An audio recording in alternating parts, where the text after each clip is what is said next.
Amulia model town, এটা হচ্ছে housing এ power house. এই পাওয়ার হাউসের পিছনেই 60 ফিট রাস্তা, এটা 30 ফিট রাস্তা। এই রাস্তার পাশে এই প্লট, এই প্লটটা 10 কাঠা। এই প্লটের সামনে আবার রাস্তা,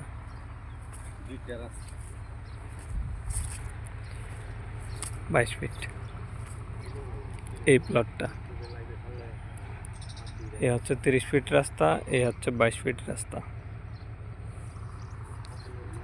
আর এই পাওয়ার হাউসের পিছনে হচ্ছে 60 ফিট রাস্তা। এটা সরাসরি মতিঝিলের দিকে গেছে এখান থেকে।